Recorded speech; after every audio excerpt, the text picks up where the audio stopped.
दोस्तों ध्यान दीजिएगा, हमने क्या बताया कि गुलाम वंश की नींव किसके द्वारा डाली जाती है। तो गुलाम वंश की नींव जो भारत में डाली जाएगी उसका नाम होगा कुतुबुद्दीन ऐबक। कुतुबुद्दीन ऐबक के द्वारा गुलाम वंश की नींव भारत में डाली जाती है। अब हमें समझना है कि इसमें हमने पिछले वाले वीडियो में बताया था कि जो ये ममलूक वंश था, ममलूक वंश को ही दास वंश के नाम से जाना जाता था। इसी को इलबरी वंश के नाम से जाना जाता था, इलबरी वंश के नाम से। इसी को प्रारंभिक तुर्क दास के नाम से भी जाना जाता था। तो इसमें कौन कौन से शासक हुए उनको हम समझते हैं और उनके बारे में समझते हैं। तो सबसे पहले 1206 ईस्वी से लेकर के 1210 ईस्वी तक का जो शासन स्थापित करेगा उसी का नाम होगा कुतुबुद्दीन ऐबक। क्या नाम होगा? कुतुबुद्दीन ऐबक। कुतुबुद्दीन ऐबक हमारे लिए इम्पॉर्टेंट है क्योंकि कुतुबुद्दीन ऐबक के द्वारा ही 1206 ईस्वी में भारत में ममलूक वंश या दास वंश या इलबरी वंश की नींव रखी जाती है। अब कुतुबुद्दीन ऐबक पिछले वाले वीडियो में हमने आपको बताया था कि इसे मोहम्मद गोरी के द्वारा दास के रूप में खरीदा गया था। दास के रूप में किसने खरीदा था? तो मोहम्मद गोरी ने खरीदा था। और किससे खरीदा था? तो काकी फखरुद्दीन अब्दुल अजीज कुकी से। काकी फखरुद्दीन अब्दुल अजीज कुकी से। अगर ये पूछा जाए कि इसको कुतुबुद्दीन ऐबक को किससे खरीदा गया था तो नाम याद रखिएगा, काकी फखरुद्दीन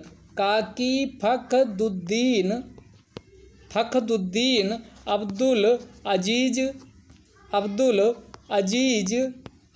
अजीज कुकी का। तो किससे खरीदा गया था? तो ये काकी फखरुद्दीन अब्दुल अजीज कुकी से मोहम्मद गोरी ने कुतुबुद्दीन ऐबक को खरीदा था। इसीलिए इसे दास वंश या इसको दास के नाम से जाना जाएगा। अब यहाँ कुतुबुद्दीन ऐबक में जो ऐबक लगा है इसका मतलब हम लोग समझ लेते हैं कि कुतुबुद्दीन ऐबक का मतलब क्या होता है। तो ऐबक पूछा जाए तो जो ऐबक है ये तुर्की भाषा का शब्द है और इसका ऐबक का मतलब होता है चंद्रमा का देवता। तो पूछा जाए कि ऐबक का क्या मतलब होता तो ऐबक को चंद्रमा के देवता के समतुल्य चंद्रमा के देवता माना जाता है, चंद्रमा के देवता माना जाता। तो अब यहाँ जब मोहम्मद गोरी वापस जा रहा था तो कुतुबुद्दीन ऐबक और उसके अन्य जो सेनापति थे जिसमें ताजुद्दीन यल्दूज था, कुबाचा था, ये सब भारत में अपना साम्राज्य स्थापित करना चाह रहे थे। तो अब जरा मानचित्र पे नज़र डालिएगा, ये हिस्सा इधर वाला इसी को उत्तर भारत के नाम से जाना जाता था, उत्तर भारत। और इधर वाला ये पाकिस्तान वाला हिस्सा, इसमें दो प्रांत थे, एक को कहा जाता था मुल्तान और दूसरे प्रांत को कहा जाता था सिंध। तो पाकिस्तान वाले हिस्से में दो प्रांत थे, एक मुल्तान था और दूसरा सिंध था। इसी के आगे जाएंगे अफ़गानिस्तान में जो प्रांत था उसी को गजनी के नाम से जाना जाता था, गजनी।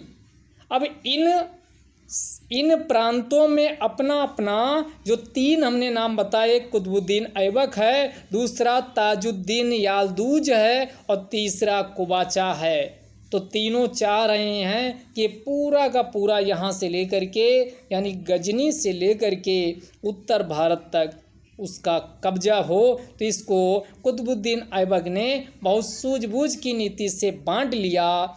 तो इसमें जो गजनी था, गजनी याल्दूज को सौंपा गया, ताजुद्दीन यल्दूज को गजनी मिला ये लास्ट वाला, जबकि मुल्तान व सिंध ध्यान दीजिएगा, मुल्तान व सिंध जो प्रांत थे ये किसको दिए गए? कुबाचा को दिए गए। और उत्तर भारत का जो ये क्षेत्र था एक कुतुबुद्दीन ऐबक को प्राप्त होता है।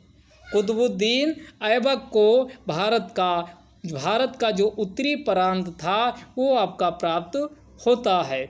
अब आगे क्वेश्चन पूछेगा कि कुतुबुद्दीन ऐबक के बारे में अन्य क्या हमारे लिए इम्पॉर्टेंट है, उसको हम देखते हैं जो क्वेश्चन बन सकते हैं।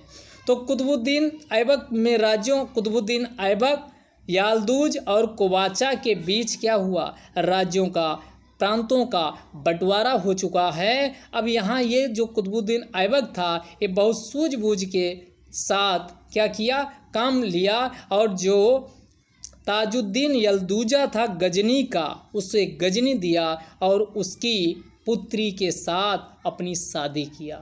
कुतुबुद्दीन ऐबक के द्वारा ताजुद्दीन यल्दूज की पुत्री से शादी की गई, यानी कौन, कुतुबुद्दीन ऐबक किया। और कोवाचा जो सिंध व मुल्तान का था, इस पे भी नज़र कुतुबुद्दीन ऐबक की लगी थी। तो कुतुबुद्दीन ऐबक ने कोवाचा से अपने मैत्रीपूर्ण संबंधों को आगे संबंध स्थापित करके अपनी बहन की शादी, कुतुबुद्दीन ऐबक के द्वारा अपनी बहन की शादी कोवाचा के साथ की जाती है। और तीसरा आगे देखोगे जो इल्तुतमिश होगा तो एक कुतुबुद्दीन ऐबक अपनी पुत्री की भी शादी इल्तुतमिश के साथ करेगा। किसके साथ करेगा, इल्तुतमिश के साथ, यानी कि कुतुबुद्दीन ऐबक कूटनीतिक व यानी युद्ध तथा विवाह के माध्यम से अपने शादी विवाह के माध्यम से अपने साम्राज्य का क्या करेगा, विस्तार करेगा। अब अन्य चीज़ों को हम समझते हैं। जो कुतुबुद्दीन ऐबक था, कुतुबुद्दीन ऐबक ये दिल्ली का प्रथम शासक माना जाता है। दिल्ली का प्रथम शासक, क्वेश्चन पूछा जाए दिल्ली का प्रथम शासक कौन था, तब कुतुबुद्दीन ऐबक। लेकिन कुतुबुद्दीन ऐबक ने दिल्ली को राजधानी नहीं बनाया था। कुतुबुद्दीन ऐबक राजधानी किसको बनाया था, लाहौर को। लेकिन दिल्ली का जो वास्तविक संस्थापक होगा तो तीसरा जो दिल्ली सल्तनत का शासक होगा उसका नाम होगा इल्तुतमिश। इल्तुतमिश को ही दिल्ली का वास्तविक संस्थापक कहा जाएगा और उसी के द्वारा क्या किया जाता है, दिल्ली की वास्तविक संस्थापना का उसे श्रेय दिया जाता है और इल्तुतमिश को ही दिल्ली का वास्तविक संस्थापक माना जाता है। दिल्ली का वास्तविक संस्थापक माना जाता है। अब कुतुबुद्दीन ऐबक बहुत लंबे समय तक शासन नहीं कर पाया। 1206 में सिंहासन पे बैठा और 1210 में इसकी मृत्यु हो जाती है। कैसे होती है अभी हम उसको भी समझते हैं। चूँकि ये लाखों में दान करता था तो इसको लाख बख्श के नाम से भी जाना जाता है। क्वेश्चन पूछा जाए लाख बख्श के नाम से किसे जाना जाता, तब आंसर क्या लगाओगे, कुतुबुद्दीन ऐबक लगाओगे। चूँकि हाथियों का दान करता था तो इसे पील बख्श के नाम से भी जाना जाता है। किस नाम से, तो इसे पील बख्श के नाम से भी जाना जाता। और बचपन में कुरान को कंठस्थ कर लिया था, कुरान का ज्ञाता था, इसीलिए इसे कुरान ख्वां के नाम से भी जाना जाता है। तो क्वेश्चन पूछा जाए कुरान ख्वां के नाम से किसे जाना जाता, तो आंसर क्या लगाओगे, कुतुबुद्दीन ऐबक लगाओगे। और इसे हातिम सेकंड के नाम से भी जाना जाता। तो इसमें पील बख्श, लाख बख्श, कुरान खां व हातिम सेकंड के नाम से इसे जाना जाता है। अब इसके दरबार में अगर बात की जाए इतिहासकार या अन्य कौन कौन से थे, तो इसके जो दरबार में हसन निजामी प्रमुख इतिहासकार रहता था। तो जिसके द्वारा ताज उल मासिर नामक पुस्तक लिखी गई है। तो क्वेश्चन पूछता है ताज उल मासिर किसने लिखा, ताज उल मासिर की रचना किसने की, तो आंसर क्या लगाओगे, हसन निजामी के द्वारा ताज उल मासिर नामक पुस्तक लिखी जाती है। दूसरा जो इम्पोर्टेंट है वो है फख्र ए मुदब्बिर।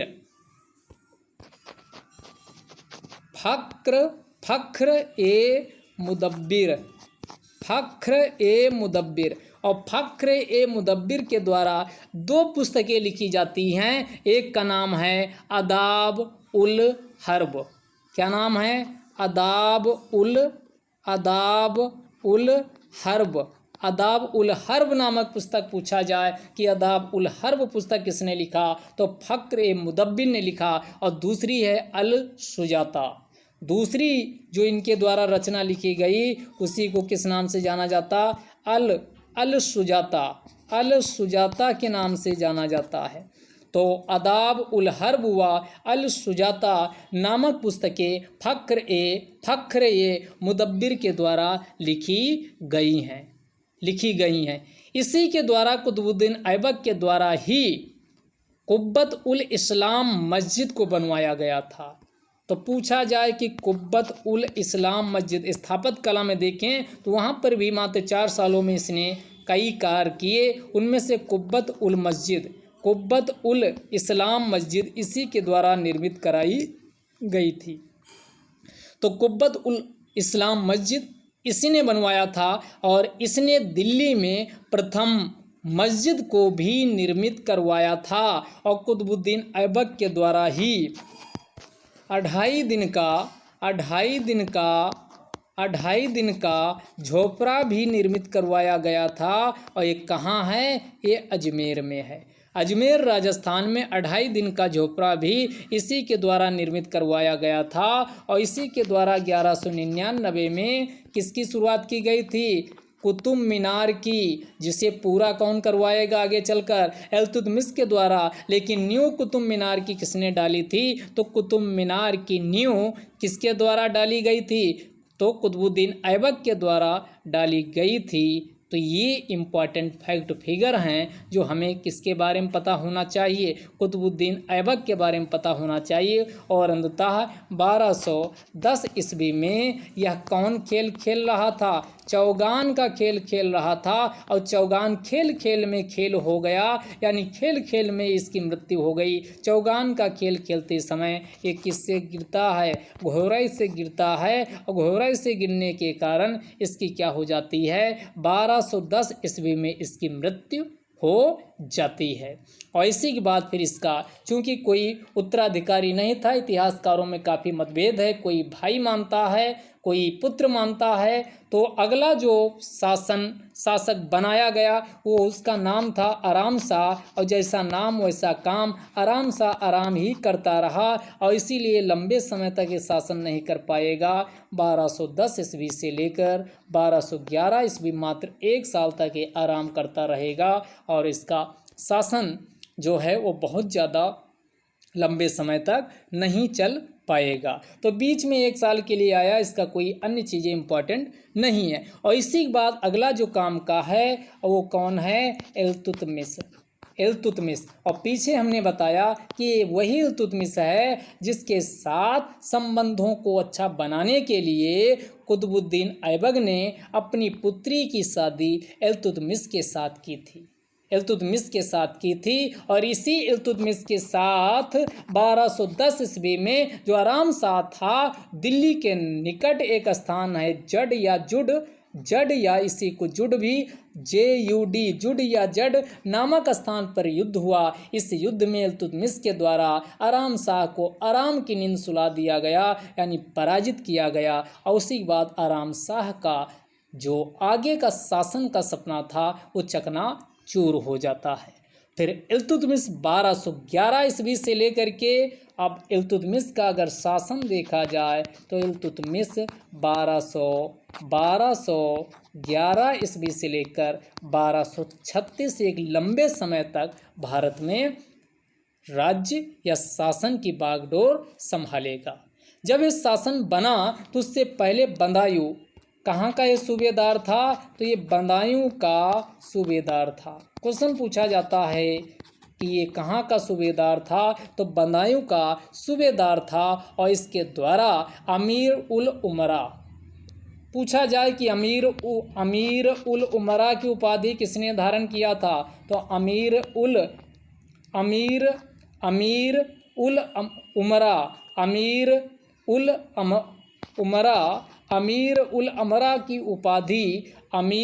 उमरा की उपाधि सुल्तान आजम की उपाधि किसके द्वारा, इल्तुतमिश के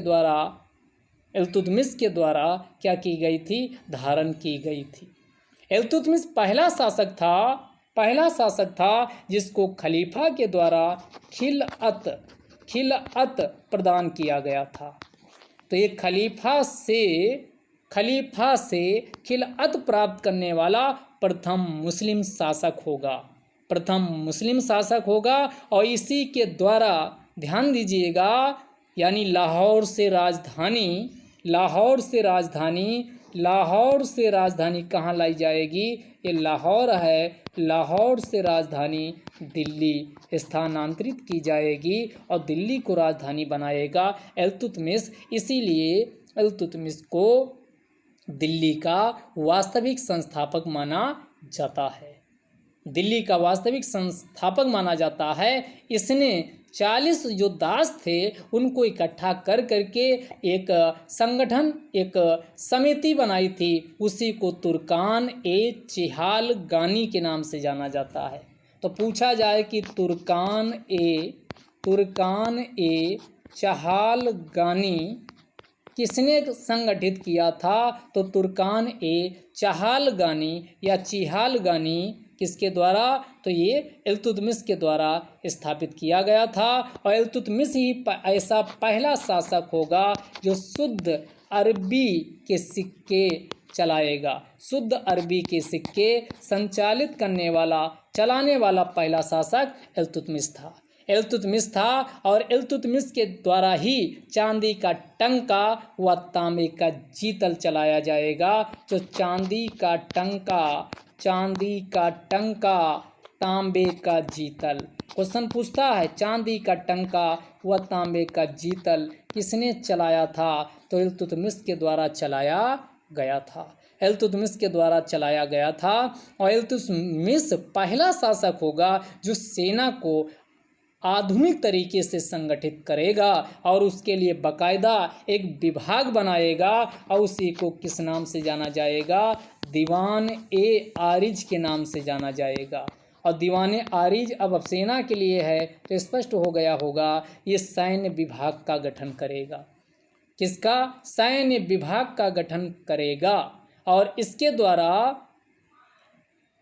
द्वारा इल्तुतमिश के द्वारा न्याय व्यवस्था में भी प्रमुख रूप से आगे कदम बढ़ाया जाएगा। और ये सुल्तान जो था वो सुल्तान सर्वोच्च सेना का अधिकारी होता था, यानी सुल्तान के द्वारा न्याय प्रदान किया जाता था। और सुल्तान के नीचे जो सर्वोच्च न्याय अधिकारी होता था उसी को काजी उल कुजात के नाम से जाना जाता था। तो एग्जाम में क्वेश्चन पूछा जाएगा काजी उल कुजात कौन था? तो जो सर्वोच्च न्याय का अधिकारी होता था उस आपका सम्राट होता था। कौन? सुल्तान होता था। और सुल्तान के नीचे जो होता था उसी को काजी उल कुजात के नाम से जाना जाता था।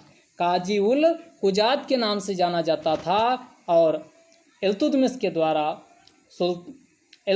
के द्वारा दीवान-ए-आरिज नामक सैन्य विभाग का भी गठन किया गया था। और लास्ट पॉइंट ध्यान रखिएगा कि ये इल्तुतमिश के द्वारा ही जोधपुर में राजस्थान के जोधपुर में अतारकिन का दरवाज़ा बनवाया जाएगा। तो ये जोधपुर में स्थित है अतारकिन दरवाज़ा। और किसके द्वारा निर्मित करवाया गया? इल्तुतमिश के द्वारा निर्मित करवाया गया। इसी के दरबार में जो इतिहासकार रहता था उसी का नाम था मिन्हाज उस सिराज। तो पूछा जाए मिन्हाज उस सिराज का संबंध किससे है? तो ये इल्तुतमिश के दरबार में रहने वाले इतिहासकार से है। इसके बाद फिर अगला जो शासक आएगा उसी का नाम होगा रुकनुद्दीन फिरोज शाह। ये सब रुके रहे, रुकनुद्दीन यानी काम के नहीं थे। रुकनुद्दीन फिरोज शाह, जैसा नाम वैसा काम, रुकनुद्दीन फिरोज शाह। और ये होगा 1236 कुछ माह के लिए शासक बनेगा। लेकिन जल्द ही रजिया सुल्तान, दिल्ली के आम जनता के द्वारा रजिया सुल्तान को अगला शासिका के रूप में स्वीकार किया जाएगा। तो सुल्ताना रजिया या रजिया सुल्तान 1236 से लेकर के 1240 ईस्वी तक अगला दिल्ली सल्तनत की शासिका बनेगी। और रजिया सुल्तान ये प्रथम मुस्लिम महिला होगी जो सुल्ताना बनेगी। और यह जो पुरुष एक सुल्तान के जितने भी पोशाक होते थे उस सारे पोशाक को त्याग दिया महिला वाले, और पुरुषों वाले वस्त्रों को पहनकर दरबार में आना शुरू किया। कबा और कुलाह, कबा कुर्ता को कहा जाता था, कुर्ता को ये धारण किया, कबा यानी कुर्ता, व कुलाह एक प्रकार की पगड़ी होती थी, तो उसको ये धारण करके दरबार में जाना शुरू किया। शुरुआती स्तर पर काफ़ी लोगों ने इसका प्रतिरोध भी किया, इसका विरोध भी किया, लेकिन ये पुरुषों की पोशाक में दरबार में आना शुरू किया। फिर ये आगे चल करके कई इसके विरोध में आ गए। उन्हीं में से क्या होगा, एक पंजाब भटिंडा के सरदार होंगे जिसका नाम होगा अल्तूनिया से फिर ये क्या, इसको कैद करेंगे। अल्तूनिया के द्वारा रजिया सुल्तान को कैद कर लिया जाएगा, लेकिन रजिया सुल्तान इनसे प्रेम भाव में इसको फंसा करके क्या करेगी, फिर इनसे शादी। कई इतिहासकार इस पर आरोप लगाते हैं कि रजिया सुल्तान ने अल्तूनिया को अपने प्रेम प्रसंग में फंसा लिया, जबकि ये वास्तविक नहीं है। कई इतिहासकार इसका विरोध भी मानते हैं, उसकी सफलता के पीछे इसका रीजन नहीं मानते हैं कि अल्तूनिया से शादी करना, वो भी प्रेम की वजह से इनकी सफलता की रजिया सुल्तान साबित हुई, जबकि रजिया सुल्तान में उस सभी क्वालिटी थी जो एक पुरुष शासक में होते हैं। तो रजिया सुल्तान 1236 से लेकर 1240 तक होगी। अल्तूनिया से विवाह करेगी भटिंडा के सरदार, लेकिन एक वृक्ष के नीचे ये आराम कर रहे होंगे, तभी आपका इनकी धोखे से दोनों लोगों की, अल्तूनिया तथा रजिया सुल्तान की 1240 ईस्वी में हत्या कर दी जाएगी। रजिया सुल्तान के बाद अगला जो शासक आएगा उसी का नाम है मुइजुद्दीन बहराम शाह। अगला है मुइजुद्दीन बहराम शाह। और मुइजुद्दीन बहराम शाह का शासन जो है वो 1240 से लेकर के 1242 है। ये भी कोई काम का नहीं होगा, निकम्मा शासक साबित होगा, तो इसको भी केवल क्रोनोलॉजी में पूछा जा सकता, भी सारी आपको याद भी करवा देंगे। मुइजुद्दीन बहराम शाह के बाद अगला जो शासक होगा उसका नाम होगा अलाउद्दीन मसूद शाह। अलाउद्दीन मसूद शाह का शासन होगा 1242 से लेकर 1246। और 1246 में अगला जो शासक आएगा उसका नाम होगा नसरुद्दीन महमूद 1246 से लेकर के 1265 तक शासन करेंगे। 1265 तक शासन करेंगे। और उसके बाद फिर आपका आएगा बलबन और बलबन का शासन है 1266 से लेकर के 1287। ये काम का है, तो हम बलबन के बारे में अब समझते हैं। और बलबन का शासन काल जो है वो 1266 से लेकर 1287 है। 1287 और बलबन की कौन कौन सी उपाधि थी? उलूग खां। बलबन को ही उलूग खां के नाम से जाना जाता था। और बलबन के द्वारा ही जिल्ली इलाह की उपाधि धारण की गई थी। जिल्ली इलाह। तो पूछा जाए कि उलूग खां की उपाधि किसने धारण किया था? बलबन। और बलबन के द्वारा ही कौन सी उपाधि? तो जिल्ली इलाह की उपाधि धारण की गई थी। और बलबन के द्वारा जो सबसे इम्पोर्टेंट है, रक्त तथा लौह की नीति, रक्त एवं लौह की नीति को लागू किया था। क्रूर शासक था, रक्त एवं लौह की नीति। तो क्वेश्चन पूछता है रक्त एवं लौह की नीति किसने लागू किया? तो आंसर क्या लगाओगे? बलबन। और बलबन के द्वारा ही अपने आप को सर्वश्रेष्ठ साबित करने के लिए कौन सी, यानी जितने लोग आए सिजदा, सिर झुका के नतमस्तक करें और पैर छुएं, पैबोस, सिजदा एवं पैबोस की नीति को भी बलबन के द्वारा लागू किया गया था। और बलबन के द्वारा ही नवरोज को भी शुरू किया गया था। नवरोज को भी नवरोज नामक त्यौहार को भी बलबन के द्वारा शुरू किया गया था। बलबन के बाद फिर अगला जो अन्य कमज़ोर शासक साबित होंगे उन्हीं में से आपका क्या होगा, एक आपका होगा कोकोबाद, और कोकोबाद के बाद जो अगला लास्ट जो शासक बनेगा उसी का नाम होगा क्यूमर्स, और उसके बाद 1290 ईस्वी में क्या होगा, गुलाम वंश का समापन होगा। तो ये इतनी बातें आपको गुलाम वंश के अंतर्गत ध्यान रखना चाहिए। चलिए एक बार हमने कहा इन शासकों का कैसे कैसे आपको याद रहेगा वो तरीका आपको बताते हैं। क्रोनोलॉजी भी गुलाम वंश के अंतर्गत लगाने के लिए आती है, तो हम देखते हैं कैसे कैसे। तो सबसे पहले हमने कहा बैबक ऐबक को याद रखिएगा, 1206 से लेकर 1210 ऐबक रहता, और बीच में आराम करने एक साल के लिए कौन आता है, आराम शाह, और आराम शाह का 1210 से लेकर 1211। यहाँ तक दो तो बिल्कुल याद हो गए होंगे, ऐबक, ऐबक के बाद आराम करने आराम शाह आया है 1210 से लेकर 1211, और उसके बाद फिर अगला इल्तुतमिश, इल्तुतमिश के द्वारा 1211 से लेकर 1236 ईस्वी तक शासन किया जाता है। लेकिन इसी में रुक जाता, 1236 में रुकनुद्दीन से याद रखिएगा, ये एक कुछ समय तक इनको रोक दिया गया। नाम जैसा वैसा काम, रुकनुद्दीन फिरोज शाह किसी काम के नहीं रहे, फर्जी साबित हुए। रुकनुद्दीन फिरोज शाह फर्जी साबित हुए, क्यों? क्योंकि इनको रोक दिया गया। कैसे? 1236 ईस्वी में ही।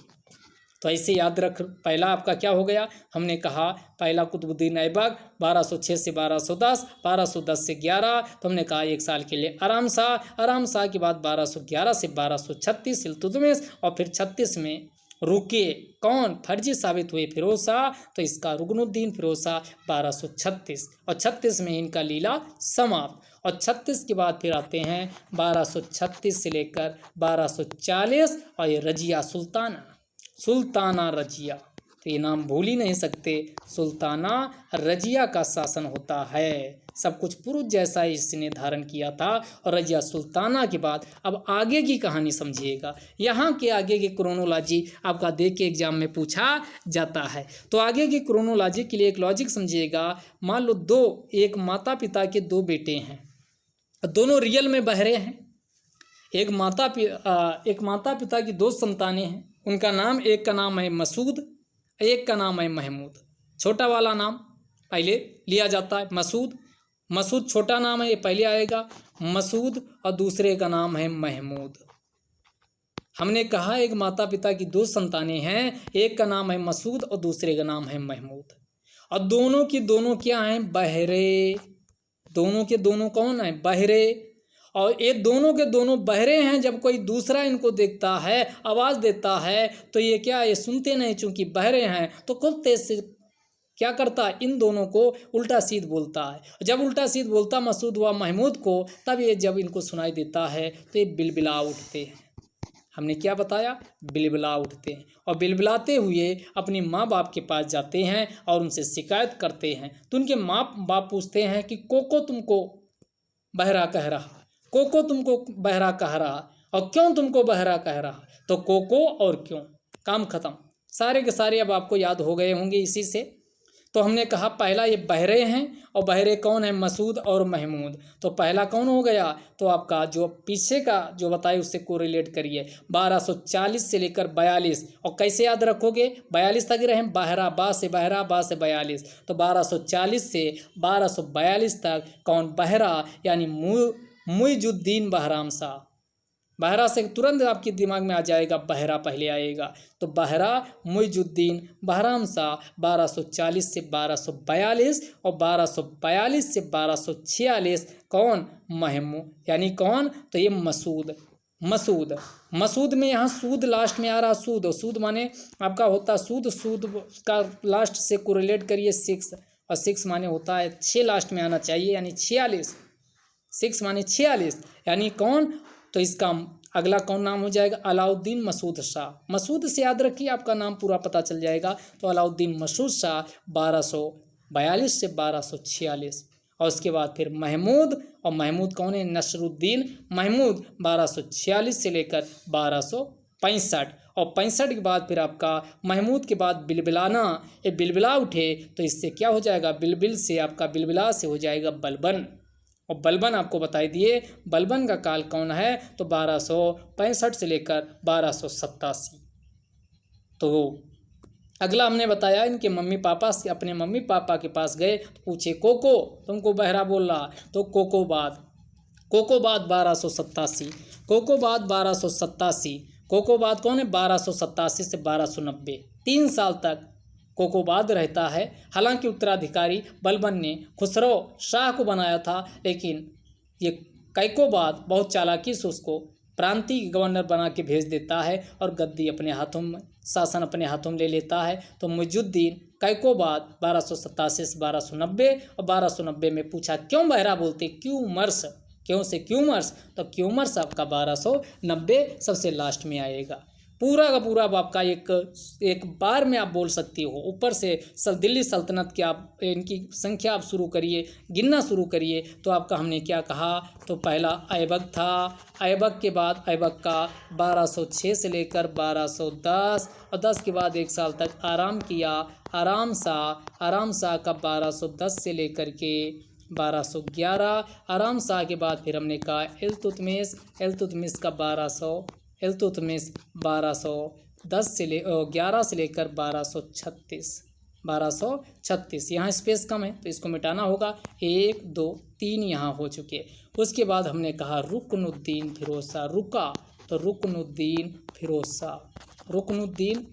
शाह, और ये कब से कब है, तो ये 1236 से लेकर 36 में ही है, तो ये चौथा हो जाएगा। और रुकनुद्दीन के बाद सुल्ताना रजिया, और ये 5वीं शासिका हो जाएगी, तो ये 1236 से लेकर के 1240, 5 हो गया। 6ठे नंबर पे अगला कौन आया, तो अब हमने कहा 40 से 42 बहरा तो बहराम शाह, बहरा कौन था, तो ये मसूद था, तो 42 से 46 मसूद शाह, और 46 से मसूद के बाद महमूद, अलाउद्दीन नसरुद्दीन महमूद, तो ये आपका 1246 से 65, पीछे वाला याद कीजिए को उससे लॉजिक जो बताए, तो ये आपका महमूद, और 5 पीछे हो चुके थे, 3 ये हो चुके महमूद, और महमूद के बाद फिर आपका कौन, बलबन, और बलबन 1265 तक ये रहता महमूद, और 1266 से 1287 बलबन रहते, तो 5 4 9, और 9 के बाद फिर आपका ये हमने कहा मम्मी पापा के पास गए तो इनके मम्मी पापा पूछे कौन कोको बहरा बोल रहा, तो कोकोबाद से कैकोबाद, और कैकोबाद है 1287 से 1290, और 1290 में ही लास्ट होता है क्यूमर्स। तो टोटल उधर कितने हुए थे, 9, और 9 1 10 से 11 शासकों के द्वारा गुलाम वंश के अंतर्गत या ममलूक वंश के अंतर्गत शासन को संभाला गया है। किसके क्या काम थे वो हमने भी आपको बता दिया। अब इसमें 1-2 फैक्ट फिगर और समझ लीजिए। जो ये सल्तनत काल में गुप्तचर विभाग था उसी को बरीद के नाम से, गुप्तचर जो अधिकारी होता था, गुप्तचर अधिकारी, इसको किस नाम से जाना जाता था, इसको बरीद के नाम से जाना जाता था। गुप्तचर अधिकारी को बरीद किसे कहा जाता था, बरीद गुप्तचर अधिकारी को कहा जाता था, गुप्तचर अधिकारी को बरीद कहा जाता था। और इसके लिए बरीद ए मुमालिक नामक विभाग बनाया गया था। कौन सा, बरीद ए मुमालिक नामक विभाग बनाया गया था। अब आइए क्वेश्चन देख लेते हैं। तो इसके इतना समझने के बाद आपका कोई क्वेश्चन छूटने वाला नहीं जो एग्जाम में आएगा, क्योंकि हमने सब कुछ आपको बता दिया है। दिल्ली सल्तनत के अंतर्गत कुल कितने राजवंशों के द्वारा शासन किया गया, याद करो, जीके, ट्रिको, सलाम, ये मुगल काट दीजिए, काउंट कर लो, गुलाम, खिलजी, तुगलक, सैयद, लोदी, टोटल कितने, 5। सबसे लंबा शासन किसने किया, तुगलक, उससे छोटा शासन किसने किया?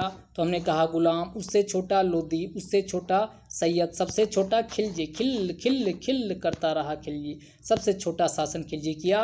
पहला वीडियो जो 10 मिनट का अपलोड हुआ उसमें ये बात बताएं, वहाँ देखिएगा। तो इसमें दिल्ली सल्तनत के अंतर्गत कुल कितने राजवंश डायनेस्टी पूछ रहा, तो 5 डायनेस्टी ने क्या किया? शासन किया है। दिल्ली सल्तनत के अंतर्गत सर्वाधिक शासन किस वंश ने किया? अभी हमने आपको समझाया, आंख बंद करके लगाओगे, तुगलक वंश। तुगलक वंश ने सर्वाधिक शासन किया।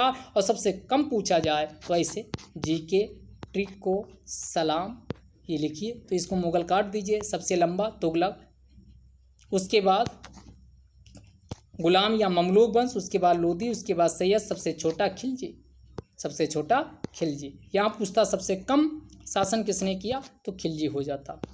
अगला, दिल्ली सल्तनत के अंतर्गत सबसे कम वर्षों तक शासन किसने किया? तो आप चुपचाप लगा दो, खिलजी वंश। समझ चुके हो तो आंसर लगाते जाओ। ममलूक वंश के कुल कितने शासकों ने 84 वर्षों तक शासन किया? अभी तक बताए थे। शुरू कीजिए, कुतुबुद्दीन ऐबक, कुतुबुद्दीन ऐबक के बाद आराम शाह के बाद फिर इल्तुतमिश के बाद रुकनुद्दीन फिरोज शाह के बाद सुल्ताना रजिया के बाद बहराम शाह के बाद फिर आपका मसूद के बाद फिर आपका महमूद के बाद फिर आपका महमूद के बाद फिर आपका कौन बताए? महमूद के बाद आपका बलबन के बाद कैकोबाद के बाद आपका क्यूमर्स। टोटल कितने हो गए? 11। पीछे गिना के और आपको याद करवा के भी बताए थे। टोटल कितने? 11 लोगों ने क्या किया? शासन किया था। ममलूक वंश की स्थापना किसके द्वारा की गई थी? तो ममलूक या इसी को कुतुबुद्दीन ऐबक के द्वारा 1206 ईस्वी में ममलूक या इलबरी या इसी को दास वंश की नींव डाली गई थी। दिल्ली सल्तनत का वास्तविक संस्थापक किसे माना जाता है? तो दिल्ली सल्तनत का वास्तविक संस्थापक पूछा जाए तो इल्तुतमिश को माना जाता है। लाख बख्श, पील बख्श, हातिम द्वितीय, कुरान ख्वां, ये सब हमने बताया था, लाखों में दान करता था। हाँ, इसलिए लाख बख्श कहलाया। हाथियों का दान करता था इसलिए पील बख्श कहलाया। हातिम द्वितीय, कुरान को कंठस्थ कर लिया था बचपन में ही, तो कुरान ख्वां कहलाया। ये सब उपाधि किसको दी गई थी? कुतुबुद्दीन ऐबक को। अगला, कुतुबुद्दीन ऐबक किसका दास था? तो ये किसका दास था? मोहम्मद गोरी कुकी ने इसको खरीदा था। सिंहासन आरोहण के समय मलिक एवं सिपाह सलार की उपाधि इसने अपने नाम के ना तो कोई सिक्के खुदवाए और ना अपने नाम से शासन किया कुतुबुद्दीन ऐबक, बल्कि अपने जो इसका मालिक था, कौन? मोहम्मद गोरी, उसके नाम से, यानी उसी की यादगार में मलिक एवं सिपाह सलार की उपाधि धारण करके शासन किया था। तो ये कुतुबुद्दीन ऐबक किया था। कुतुबुद्दीन ऐबक की राजधानी क्या थी? तो हमने अभी बताया, लाहौर। दिल्ली को राजधानी इल्तुतमिश बनाएगा। कुतुबुद्दीन ऐबक ने गजनी पर कब अधिकार किया था? तो गजनी पर 1208 ईस्वी में गजनी पर अधिकार कर लिया था। कब? 1208 ईस्वी में। कुतुबुद्दीन ऐबक की मृत्यु चौगान का खेल खेलते समय यानी हॉर्स से गिरकर, यानी घोड़े से गिरकर इसकी कब हुई? तो 1210 ईस्वी में। 1210 ईस्वी में इसकी मृत्यु हुई थी। हसन निजामी और फख्र ए मुदब्बिर को संरक्षण किसने दिया था? तो हसन निजामी ताजुल मासिर बताए थे, इसने पुस्तक लिखा। फख्र ए मुदब्बिर के द्वारा भी आपकी कौन? अल शुजात पुस्तक लिखी गई थी। तो इसमें इसको संरक्षण किसने दिया? कुतुबुद्दीन ऐबक के द्वारा संरक्षण दिया गया था। ताज उल मासिर पुस्तक किसने लिखी? तो अभी हमने कहा हसन निजामी, जो इतिहासकार थे इसी के दरबार में, कुतुबुद्दीन ऐबक के। अगला है अदाल उल हर्ब तथा अल सुजाता, दोनों पुस्तक के नाम अभी लिए थे। अदाल उल हर्ब तथा अल सुजाता, अदाल उल हर्ब तथा अल सुजाता को फख्र मुदब्बिर के द्वारा लिखा गया था, जो कुतुबुद्दीन ऐबक का इतिहासकार था।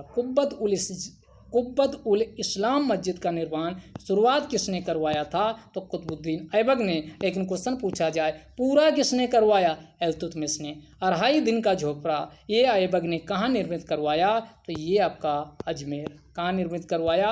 अजमेर, राजस्थान। आगे कंटिन्यू करते। ख्वाजा कुतुबुद्दीन बख्तियार काकी, जो एक ख्वाजा कुतुबुद्दीन बख्तियार काकी की याद में ही कुतुब मीनार का निर्माण किसके द्वारा? तो कुतुबुद्दीन ऐबक के द्वारा शुरू किया गया था। अगला क्वेश्चन, ऐबक की मृत्यु के बाद कौन शासक अगला बना आराम करने के लिए? 1210 में हमने कहा 10 से 11 आराम करता रहा। कौन? आराम शाह। आराम शाह बना था। ऐबक को गोरी ने कौन सा प्रांत दिया था? तो ऐबक को गोरी के द्वारा कौन? तो उत्तर भारत का प्रांत दिया गया था। गजनी में कौन था? तो गजनी में प्रांतों का जो बंटवारा किया था कौन? गोरी।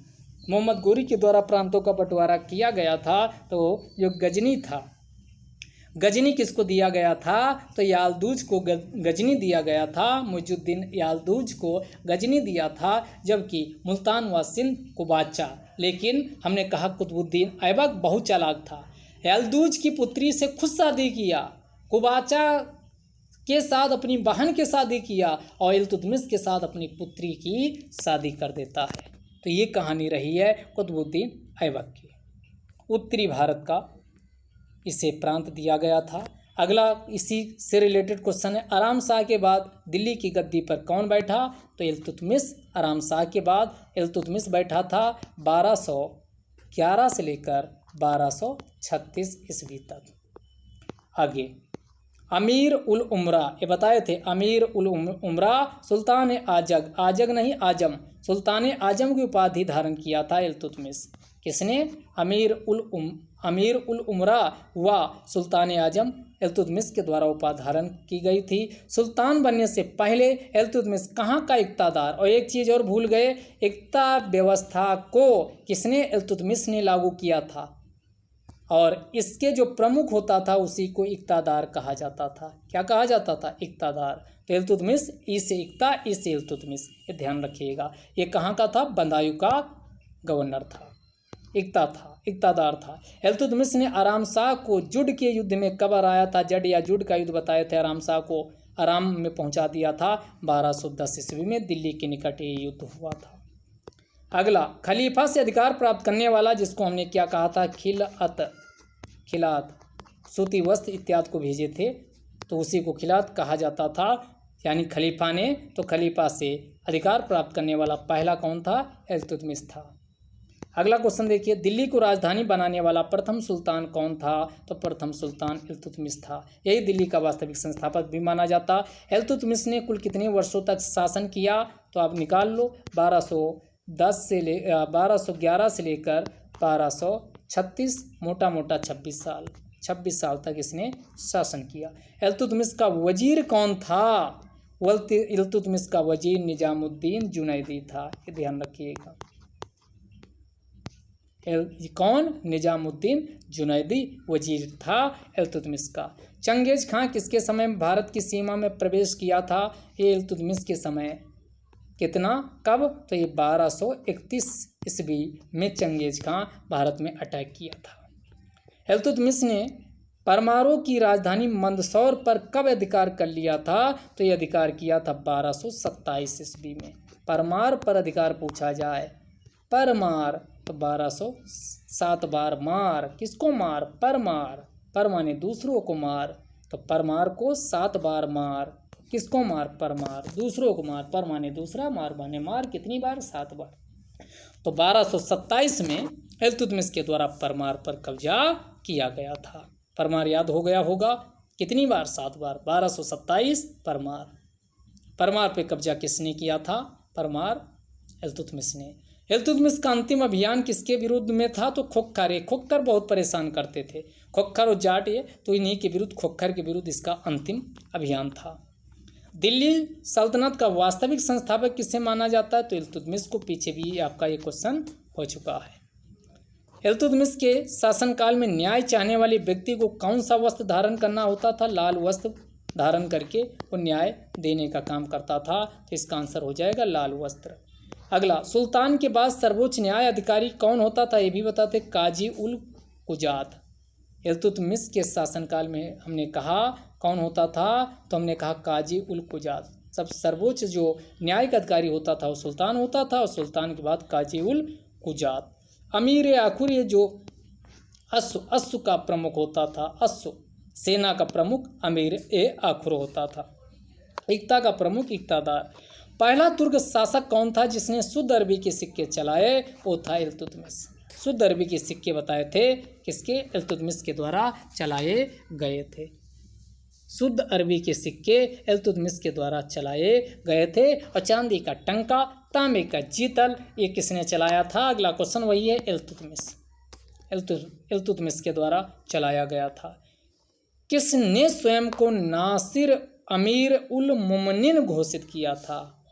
नासिर अमीर उल मोमिनीन घोषित किया था इल्तुतमिश। इल्तुतमिश ने स्वयं को नासिर अमीर उल मोमिनीन घोषित किया था। चांदी का टंका कितने ग्रेन का होता था? 175 ग्रेन। कितने? 175 ग्रेन का चांदी का टंका होता था। इल्तुतमिश ने किस विद्वान को संरक्षण दिया था? तो इसमें मिनहाज उस सिराज बताए इतिहासकार था, मलिक ताजुद्दीन, इन दोनों को संरक्षण इल्तुतमिश के द्वारा दिया गया था। इल्तुतमिश ने मदरसा-ए-मुइज्जी, ये आपका मदरसा भी दिल्ली में स्थापित करवाया था, मस्जिद भी और मदरसा भी, और मदरसे का नाम था मदरसा-ए-मुइज्जी। मदरसा-ए-मुइज्जी की स्थापना दिल्ली में किसके द्वारा की गई थी? इल्तुतमिश के द्वारा। इल्तुतमिश की मृत्यु कब हुई? तो अभी आपने देखा 1236 ईस्वी में इल्तुतमिश की मृत्यु हो गई। उसी में रुकनुद्दीन फिरोज शाह 1 साल के लिए होगा, उसके बाद रजिया सुल्तान आएगी। तो ये सेशन यहीं समाप्त होता है। ये आपका कुछ चीज़ें हमने सारी चीज़ें बता दी, क्योंकि कोई क्वेश्चन छूटने ना पाए, तो आप इसको आराम से सुनिएगा। जहाँ ना समझ में आए वीडियो पॉज करके दोबारा सुन सकते हैं, तिबारा सुन सकते हैं, आपके पास पूरा आपका स्पेस है। 2 बार 3 बार सुन के दिमाग में बैठाइए क्या क्या आपको बताया गया। इसी के बाद फिर आपके अगले वीडियो में फिर मिलेंगे। अगर आपका कोई सुझाव है तो कमेंट बॉक्स में सूचित जरूर करें। आप लोग कमेंट कोई करता ही नहीं है, तो इसका मतलब या तो पूरा समझ में आ रहा या तो कुछ भी समझ में नहीं आ रहा। एग्जाम में तो यही पूछा जाएगा, बाकी आपका जो मन आए वो करिए, लेकिन वास्तविकता यही है जो हमने बताया। आप अभी ईमानदारी से उसका पालन करते रहिए, और फिर एग्जाम हो जाए तो बताइएगा जितना टॉपिक वाइज डिस्कस किया गया क्वेश्चन आपके एग्जाम में आया है कि नहीं। यकीन करिए, यकीन किया है तो उसको विश्वास को बनाए रखिए, एग्जाम होने दीजिए, फिर आप लोग बताइएगा कि क्वेश्चन इसके बाहर नहीं जाएगा। तो इसी के साथ वीडियो यहीं समाप्त करते हैं। जय हिंद, जय भारत।